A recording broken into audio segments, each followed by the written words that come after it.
All right, guys, I'm going to be looking at a very, very interesting brand today, right? And I actually think this brand might be an example of something that's pretty close to the perfect e-commerce product, right? And I'm going to dive into exactly why that is. But on the screen right now, you are seeing the Google trend related to what this brand is, right? So you can see in the past sort of 3 years, it's gone absolutely nuts. The demand for this type of product has gone a little bit nuts, right? So let's get into it. What is this brand, right? So this brand is called Jolie, Jolie Skin Co. Now, as you can see in the top left here, shower with Jolie. I don't actually know. I don't know if they're called Jolie, Jolie Skin Co., shower with Jolie.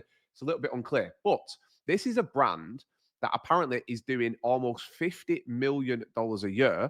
And what's very interesting about this brand is the type of product, the way that it works, but also one of the other interesting things is the fact that apparently they've only got 4 employees. Now, their founder is a guy called Ryan Babenson. Babenson? Hopefully I didn't butcher his name. It's a guy called Ryan, and he's been on quite a few podcasts, and I listened to one this morning, and he's doing nearly $50 million a year with just 4 full-time staff, which I thought was pretty incredible. But to dive into why I think this is such an interesting brand and an interesting product, right, is it really leverages a lot of what I think are the core things that make a brand and a product successful. And you can learn a lot from brands like this, right? A few years ago, when I was first getting into ecom, I would have looked at a brand like this and I would have thought it was kind of untouchable. And I would have thought they have something that I wouldn't be able to do. But I'm going to explain to you in this video why I don't think that's the case. And I think potentially you could take this brand and almost copy it, probably in a different territory or even in the US. You could probably do that, I think. So let's get into it, right? First of all, why do I think it's such an interesting and such an amazing brand and product?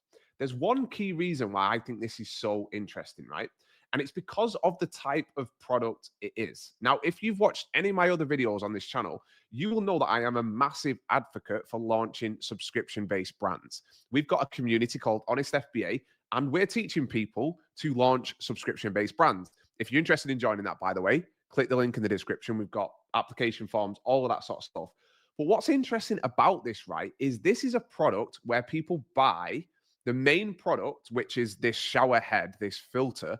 They buy this up front and then they have a subscription. So this to me is why this is very, very interesting, right? Because you are getting an upfront high ticket product because this product costs like $170.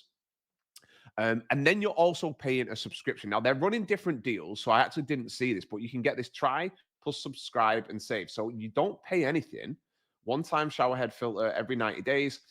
That's interesting. So now they're actually sending this up front for free, which is very, very interesting. But if you buy this on its own, this is $170, right? Now, let me tell you, they've probably had this developed in China. This is not going to be an off-the-shelf solution, but I don't think this is a very complex product to try and create. Like, I'm pretty sure there's hundreds of copycats of this product pretty much already on the market. I don't know if they've got a patent. Perhaps they do, but I guarantee there's an easy, relatively easy way of making something similar to this, right? But why it's so interesting is if you think about this as a product, if you buy this because you've got skin problems, maybe you've got dandruff, you've got problems with your hair, you can read through all of their marketing and you can see, like, look, skin and hair, dry skin, damaged hair, all of this stuff, right? If you buy it for that reason, you're not buying this and then just not using it again. If it actually works, which by all accounts it does, you're going to buy this product and you are going to keep subscribing to it, right? You're just going to keep buying this product because it becomes a part of you, literally of your daily life.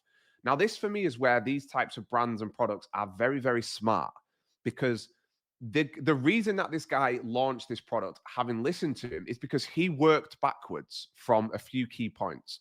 One of them was TAM, which basically means the size of the market. TAM stands for total addressable market. He wanted a market that's absolutely massive, right? And this is a massive market because everybody has a shower head at home. Not just that, but there are tons of hotels, like resident sort of places, houses, all that sort of stuff, right? Which means the market for this is massive. It's absolutely massive. Even just in the US, this is a massive, massive market. So they only need to capture a small percentage of the total market to make this into a massive brand. That's why within a few years, it's already doing nearly $50 million a year, and they've not even penetrated like a big chunk of the market yet, as I'm understanding. But what you can see, what happens in these niches and in these markets is the interest over time starts to become more and more popular. So this is shower filter, right? And the reason that this starts to get more and more searched for is because of companies like Jolie, right? So people, when they look at things and they would look at this brand and they'd go, oh, I wish I had that idea. I wish that I was the person to have that idea. You don't need to be the first person to market. Like these guys, I think, are the first brand to do it in this way, to sell a shower filter where you also have to have a subscription to replace the filter every 3 months. But if you think about it, this has been happening with things like Brita filters. Brita filters are basically garbage. They don't actually do anything. But this is a massive company because you need to buy these, right? So you get these delivered on subscription. You buy the jug, and then you get your water filtered, or you think you do, because I don't think they actually do very much. But this is another example of something. People are getting more and more savvy to the fact that most water kind of sucks, right? It just isn't good. Like tap water in most places, it's full of hard metals and chemicals that you don't want in there. So this is a problem for people. They're getting, scalp problems, dandruff. They're getting, like acne, perhaps, like all of these problems that people have. So this guy identified this as a problem, and then he launched a product and a brand around that. But you don't have to be this innovative. You can literally see brands and products like this, and you can just copy them. Because what's going to happen is this market is only going to get bigger because people start to talk. This company gets bigger and does more advertising, and then there's more awareness, right? So you shouldn't look at these existing brands and think, damn it, I wish I was the first one to think of that. You want to wait until people verify that this market is a money-making machine. You want to see these other companies making money, and then you can come in and take a slice of that pie. If you have the skills to develop and market a product, then there's endless amounts of niches that you can come in and launch a brand. And I think this is a really, really, really good example of a brand that's doing this super, super well because they've got a very clearly defined avatar, which by the looks of it is mostly women.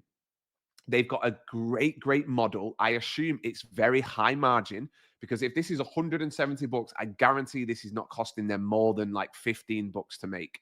This is not an expensive product to develop for sure. It's very, very simple.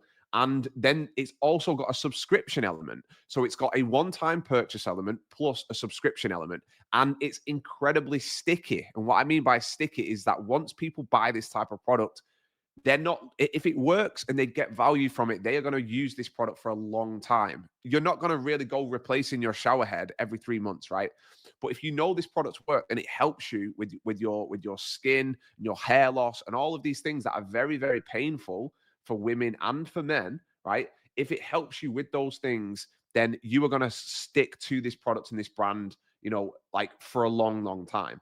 And the beauty of all of this technology that we have access to, Google Trends, the Facebook ad library, is you can see exactly what these people are doing. You can literally see how this brand was launched, why it's been a success, and you can copy it. You can put your own spin on it. Why, like you could start a brand called Brad, and you could literally start a brand called Brad and aim this at men. You could just do that. You could copy that and you could aim it at men. Like this, all of this marketing, it looks like it's all aimed at women. Like they're not really marketing at all towards men, right? So you could literally take this and market it towards men because men suffer from hair loss. They suffer from skin problems, and it's a different way of doing it. This is all you need to do, guys. If you want to find a good opportunity, work backwards. A big market that's got a big pain point, right? Subscription-based products. And if you can combine one-time purchase with subscription like Jolie are doing, then you're kind of ticking every single box. And then it's just a case of sourcing these products. You source these, this will be coming from China. It's not difficult to source. Like once you get into the habit of speaking to suppliers and stuff, this becomes incredibly easy. Now, Jolit are going to be everywhere. They're probably on TikTok. They're probably on Shopify. Well, I know they're on Shopify. They're on Shopify here. They've got Meta ads running, and they're also on Amazon. So this is doing $1.4 million a month on Amazon, right? This is doing 6,000 units a month, which is absolutely nuts. Now, the reviews are interesting. 4.3. Let's see what people complain about. Because this is the actual sort of shower head. So breaks in 9 months. They break after the first 2 filter replacements. So already you've got some areas where you can improve. Does not improve water, fraud, false advertising, so disappointed, does not last, breaks, easy, hard to change the filter, don't waste your money. So look, this is doing $1.5 million and it's not even really that great of a product. So somebody could improve upon this and do a better job for sure. And this is already a $50 million a year business. And it's highlighting this. Like this, there's a big need for shower filter. Let's have a look at like hard water. I don't know whether this is something that people are searching. Yeah, again, look, this is going up and up. So hard water, people are getting more aware of this, right? So there might be other niches that are connected to this that you could look at. So that's it for this one, guys. I just wanted to kind of dive into this one. Let me know what you think in the comments below, but hopefully you can learn from this and you can apply these concepts to your own brands and your own ideas, and you can launch a nice e-commerce brand. I'll see you in the next video. Boom.